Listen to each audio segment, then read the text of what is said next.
Councilman Mark?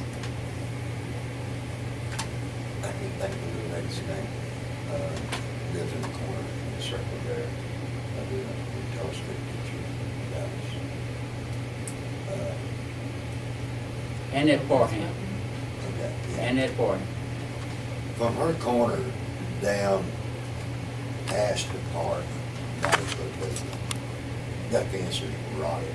It looks very ugly. And it makes it look ugly for the park. And I feel like we should do something about that fence. I think, I would like to see an 8-foot wooden privacy fence. I've got a 6-foot behind my house. But I think since it's the park and the peanut festival and stuff, and all the reunions going on, I would like to see an 8-foot kind of block that the park away from her property. I think it'd be a little bit quieter. I think we need to do something about that. You know what I'm talking about, Ray? That fence is completely. Yeah, the big white house. Yeah, all of your benches in your pavilion is right there, and that fence runs right behind it. It looks bad. And we're gonna try to improve our park. That'll just help our park. Yeah. Ms. Shepherd? That fence belongs to the park, right? What we're talking about. It's unclear at this time, but I'm trying to find out. Ms. Nichols told me that it belonged to, Ms. Parham told me it was the city. But they agreed to put it on the line. And then I hear it belonged to the landowner. So I want to get enough individuals that can. Don't you think we ought to put our own fence up there? Good idea, put our own fence, maintain it. Do we want to, Mr. Chapman? do we want to set it in some, that way we can clean both sides of it? Because down there, kind of by the restroom, all that stuff is really grown up. They might, Which I- My deal is, she said she didn't have a problem with it staying on the line, and that she would allow us an opportunity to clean it. And then when this was brought to my attention, I wanted to get a clearance, because I discussed a 50-50 relationship, and she said she was not able at this time. But here's what I want to address the council with. If we do get some funds, we might be able to get a fence out there for safety reasons for our children. Because you take, and I watched this lady, and I was over there watching them guys clean up Southern fence. If you let your kids go past behind the restroom, who that just mentioned it? Yeah.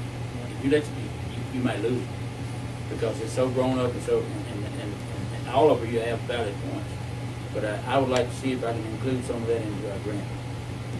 That we, so we wouldn't have to put the whole bill. Now, I don't think we can get a grant. I don't think Crockett did. Ms. Webb, are you aware when they got their grant for their parks? It wasn't a full, they had to put some in, didn't they? They did. So what I'm gonna tell the council tonight, I don't think we have to pay all of it, but I think we ought to end up paying some of it. But we got a period here where we can address it at a later date, and once we find out all the facts and talk with all the adjacent landowners, then we can come back to the council. I'll place it on the agenda, and then we can make a decision. And it all depends on how much money we keep getting for our taxes and sales tax and ad valorem and all the other things coming into our city. Because we do want to stay in the black. I don't want to do anything that would cost our city to get in the red. And let me say this: I'm proud of my councilman. I'm proud of the people here in the city of Grapeland.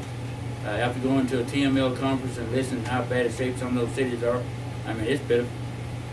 3 or 4 cities down there, I would have resigned. Listening to them talk about their complaints and the problems they have. I mean, it was sad. We had 2 cities talking about losing some of their staff and some things that was going on between the mayor and the council members. I'm going to tell everybody up front, you cannot expect that from me. I'm not going to try to hide anything. I'm not going to try to do anything that's not correct, to the best of my knowledge. But I mean, it's sad when you go to these conferences and you hear the situation of these cities and how bad they're in, how bad a shape they're in. I don't want that to happen to us, and if this fence will get us in the red, we will not get the fence. But we are gonna try to get some grants to help pay for this. Enough said. Consider quarterly investment report for period ending September 30th, 2012.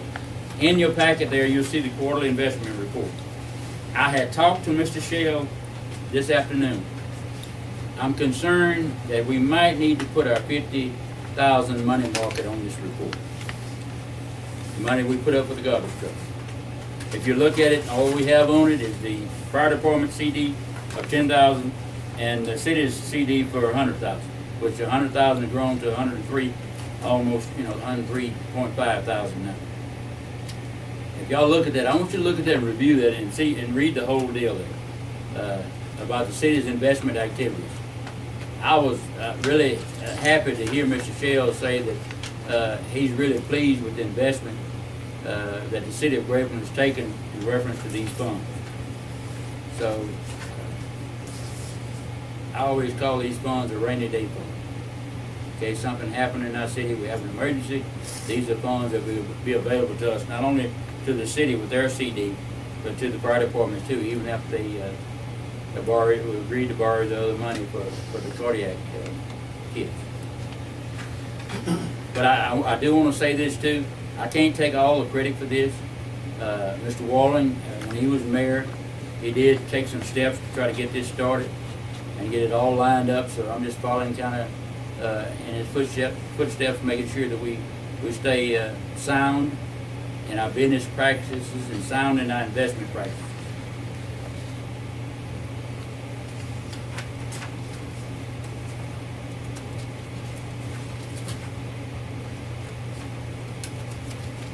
Everybody ready? Understand? And I do want us to see the maturity dates. As you all know, our CD is coming up for maturity on 11/13/2012. And as always, I had asked Mr. Shell to see what kind of rate we can get. Whether we get an increase, because the economy seems to be moving. I know, and I'm not trying to make myself look good, but I noticed in our quarterly investment report that me and my wife received from today that we were shocked as to how much it was. So I do want to get with Brandon and see if we can just get a little bit higher interest rate on our after our maturity date. Any questions? Any recommendations on this? I need a vote to accept his quarterly investment report. Is there a second? I'll second. Okay, it's been both moved and second that we accept the quarterly investment report for the period ending September 30th, 2012. Are there any questions? All those in favor? Any opposed? The motion passes unanimously. Before we go to approval of our current invoices, we have our media, our newspaper staff, here tonight. Before we go to Mr. Harold, would y'all, anybody have anything? We can't act on anything, but, by right, we should recognize you. And we'll have a sign-in book next time. Okay, anybody? I got nothing. Okay. Last but not least, we have Mr. Harold Shepherd with us tonight. And even though he's been silent on the sign that's been posted, we asked him tonight if he have anything he'd like to present to the council or state to the council after see him tonight. No, just He's still remaining silent. I overlooked the sign. I didn't see a sign. Oh, you did? I was supposed to sign in before I entered. No, sir, I'm talking about your sign posted on your property. Oh. We have noticed that sign. Oh, okay. Well, hopefully it won't be too long before we'll be noticing something more than just a sign. Okay, sounds good. We like to hear that. That's Okay. music to our ears. Okay. Last but not least, we do not have an executive session period tonight. We feel like we've solved majority of the problems of our city, and we're moving forward with all of the wonderful things we can do. I would ask tonight that you look at our current invoices. Look at them and review them all. If you have any questions, I'll try to answer. Now, I know, the council might talk about, gas, voyager or gas expenditures.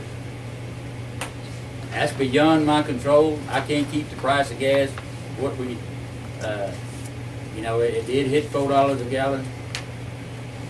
And, we're gonna try to maintain, what I hope, council, is that we have a balance. That gas prices will stop dropping, and then it'll balance out during the peak times and the low times. But if you have any questions about it, please ask me. I think I know just about all of them. I can answer the water and sewer, but I can't answer the EMS VFD. You'd have to give it Roger on that. And I can answer the general fund. I don't think we have anything else that's a big store. As you all know, we have to pay direct energy. But in Houston County Water Control and Improvement District, that's a $5,400 every month, of which we very seldom use. But that's just about the biggest ones that in IESI, which is now progressive. We're going to have to change that from IESI to progressive. 12,369. That happens every month also. After review, are there any questions? Okay, is there a second? It's been more moved than second that we pay our current invoices. Any questions? All those in favor? Any opposed? The motion passes unanimously. And the last motion? Okay. We are adjourned. Mayor, Mr. Harold, was extended by my office.